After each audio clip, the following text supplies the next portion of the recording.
Bismillahirrahmanirrahim. Assalamualaikum warahmatullahi wabarakatuh. Waalaikumsalam warahmatullahi wabarakatuh. Syukur kita kepada Allah dengan mengucapkan alhamdulillahirabbil alamin dan berselawat kita kepada Nabi Muhammad sallallahu alaihi wasallam dengan mengucapkan Allahumma sholli ala sayyidina Muhammad wa ala ali sayyidina Muhammad.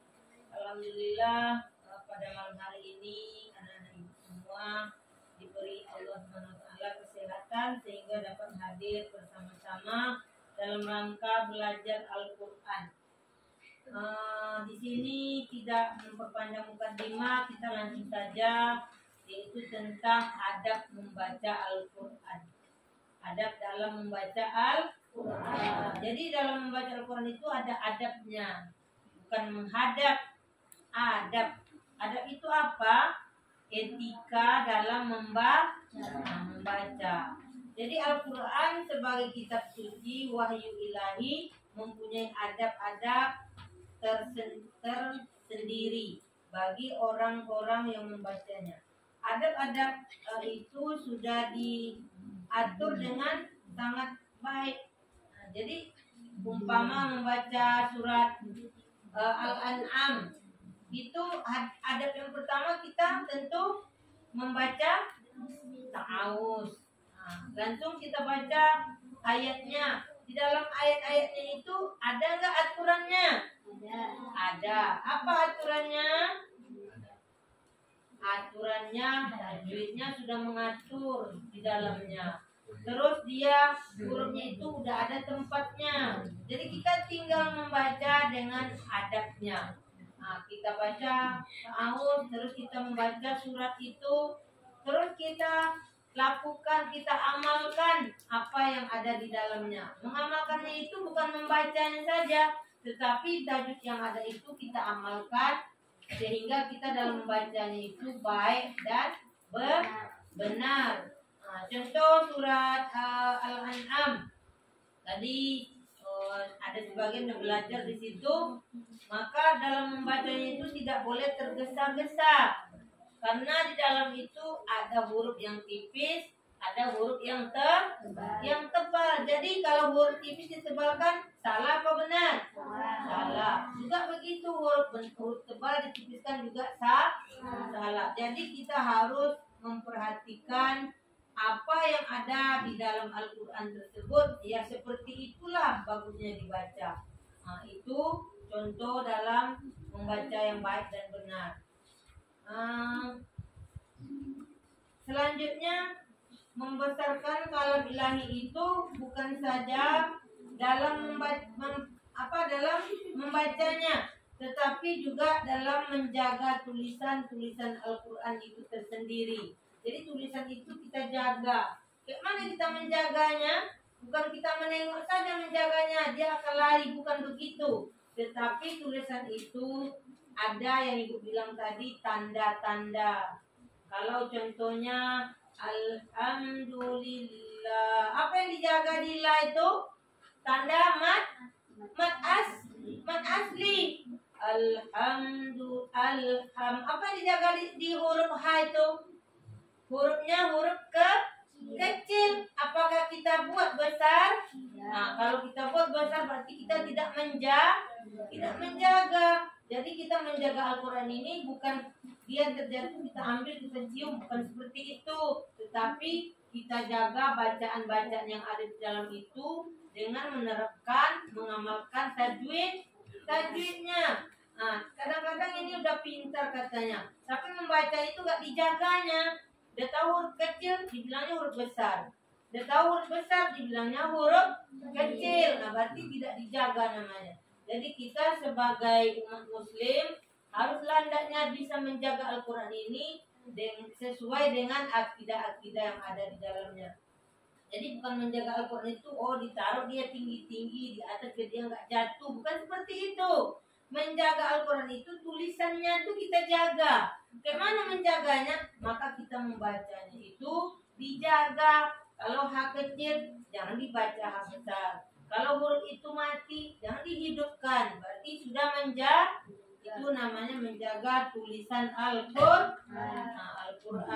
Adapun mengenai adab lahir dalam membaca Al-Quran selalu didapati di dalam kitab ilmiah Umuluddin, juga banyak terdapat di dalam kitab-kitab lainnya. Misalnya dalam kitab kitab Al-Itqan oleh Imam Jalaluddin Asy'aliti tentang adab membaca Al-Quran, diperincinya sampai menjadi beberapa bagian.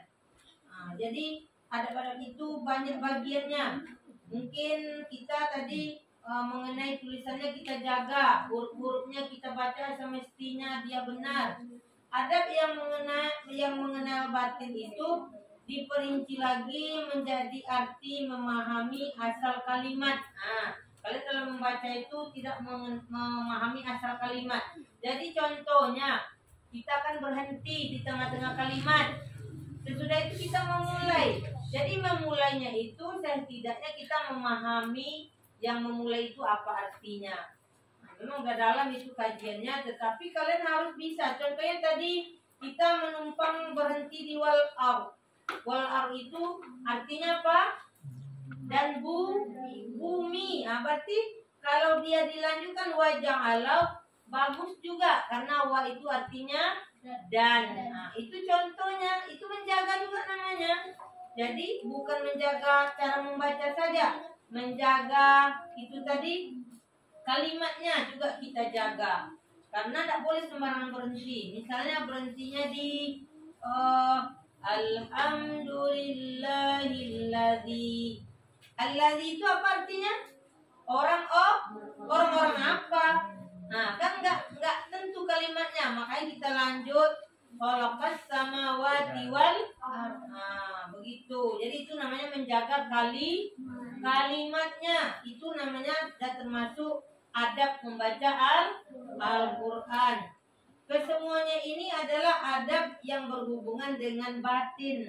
Itu contohnya orang seperti itu berarti dia tidak lagi main-main membacanya. Memang udah dihayatinya bacaan itu. Memang dianggapnya Al-Quran itu bukan buku, tapi dianggapnya itu adalah kitab. Kitab siapa?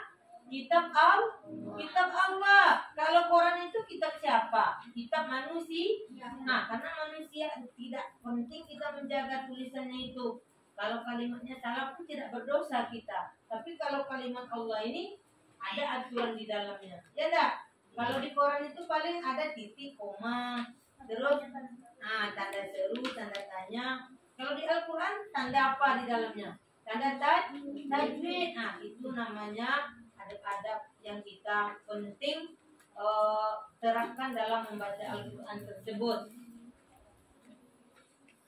Jadi adab itu penting karena kita berharap dalam membaca Al-Quran itu mendapatkan pahala. Kalau kita hanya mengaji tak dapat pahala, apa harapan kita? Itu tidak ada.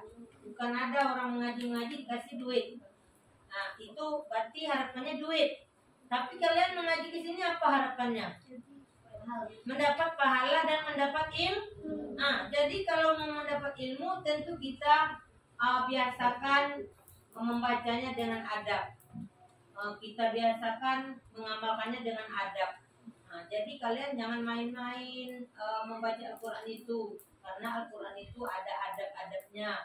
Bukan adabnya harus Al-Quran taruh di atas rehal saja. Dalam membacanya itu adabnya ada. Apa yang tadi dijaga? Tulisannya, bacaannya, kalimatnya. Itu namanya adab membaca Al-Quran. Jadi anak-anak ibu udah paham kan?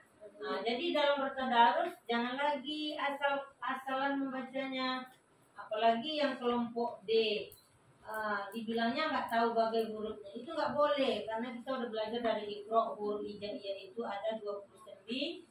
Udah tahu semuanya, tinggal menjaga saja lagi. Dari awalnya udah diajarin. Kalau udah kita jaga tulisan itu, kita jaga kalimatnya, kita jaga juga bacaan-bacaannya, maka dapatlah kita sempurna dalam membacanya, dan baik dan benar juga mendapatkan pahala yang sempurna. Nah, jadi itu saja penyampaian pada malam hari ini. Mudah-mudahan bermanfaat. Anak ibu semua juga diberi kesehatan oleh Allah Subhanahu Wa Taala sehingga dapat seterusnya melaksanakan kegiatan belajar mengaji. Amin ya robbal alamin. Baiklah, ibu akhiri. Ibu mohon maaf yang sebesar-besarnya. Berterima kasih atas segala perhatian. Wabillahi taufiq wal hidayah. Assalamualaikum warahmatullahi wabarakatuh. Waalaikumsalam warahmatullahi wabarakatuh.